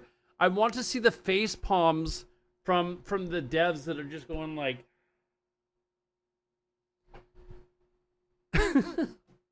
we like why? Sanctum are quite like sought for. So from my experience, I think it would harm the. Oh man, I've actually got tears. ACC if you know you can get a better trinket from another raid that you can already do. It's a good Tim question. What's up, Tim? Ruby Sanctum. Tim, Ruby Sanctum. They're literally in disbelief, and they have to figure out who's actually the appropriate person to. Yeah, the awkward silence. They have to actually figure out who the right person is to answer this because they're like, we came here to answer hardcore questions. Is any of the devs that we brought to answer hardcore questions know anything about Ruby Sanctum? A good Tim question. What's up, Tim? Ruby Sanctum. Tim, Ruby Sanctum Jones. Yes, it is. Yes, free to play. That's why we're laughing our asses off because this has been a 51 minute like interview, and I'm guaranteeing you, half the questions have not even been about hardcore. Like we've had when is Classic fresh, quality of life changes on Classic era. Like half the questions have literally had nothing to do with hardcore. Next one, ask people. I've told people on stream, if I go to BlizzCon, I've been to the last 2 BlizzCons. If I go to BlizzCon and they're like, "Hey, Aladar, we would love for you to be one of the people that comes up during our Q&A question and ask us a question," because at the BlizzCon they actually do. It is very scripted because they had that red shirt guy that was like, "Is this a early April Fool's Day joke?" So when that guy did that in 2018, the very next BlizzCon 2019, they gave you a card and said, "This is your question." Like that, I wasn't one of the people that asked, but it was very scripted. And I told people if they do that, and for some miracle, they're like, "Hey, Aladar, we want you to ask a question during our Q&A." I will pack a hoodie. So I can be like the hoodie guy that originally, that's the guy that started off on all the original, is there going to be any realms as you had then? He was the guy that started all this up. Somebody's got to find this guy and interview him and say, "Dude, you were the one that started this off." But I would come up with a hoodie and I would be like, "Okay, my question is," and then I would rip the hoodie off. I would have a red shirt on and I would be like, "When is Classic fresh?" Like that would be immediately my question, and then I guarantee you I would be kicked out of BlizzCon immediately at that point, and I'd have to walk over to the Hilton, which is just outside of the convention center. I would sit there in the bar and I would sit there and drink and wait until other people came and joined me. I would be banned probably from BlizzCon at that moment. So yes, if I happen to go to this BlizzCon, it is very unlikely that I go to this BlizzCon. But if for some reason I'm able to, I will try and weasel my way in to being able to ask a question. I will try and figure out how you are able to be asked these questions. There are usually people that are known in the community. I will try for you guys so that I can be the person. You know what though? I guarantee you, the Q&A period is a lot of people that are watching it for retail. They're the retail guys. I would be booed by a large number of people, but I will ask that question for you because I care about you guys. Spear by a 300-pound bodyguard.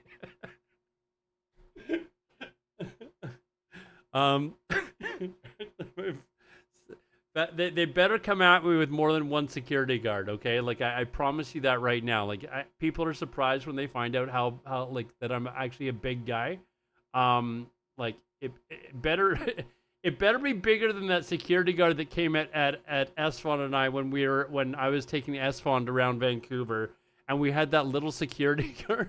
I'm so embarrassed by this. Actually, I'm glad there's not clips, like many clips. Somebody did make a clip of it, but this little security guard came up and basically was like, "You need to leave now." And I told because of this, because we were IRL streaming in this very touristy area with people that had cameras out and stuff like that.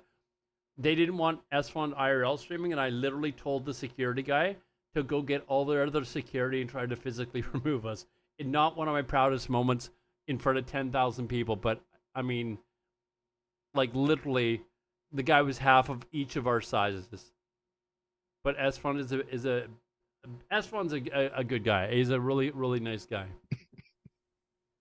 Hold on, what is he laughing at? Is he laughing because of the question? Hold on. Hold on. It's a good Tim question. What's up, Tim? Here, Ruby Sanctum. Tim Ruby Sanctum Jones. He's laughing at the fact that it's not even a freaking hardcore question. Like he can't even hold it in anymore. Tim, Tim, are you there? I don't remember exactly what we have. Not prepared. Not prepared for the Ruby Sanctum question, Tim. Come on, dude. You're here for the hardcore questionnaire, and you're not prepared for Ruby Sanctum questions. What? Plan for this, Josh? Do you remember? Okay, yeah. No, it's gonna be. They're literally having to ask each other because they. Oh my god.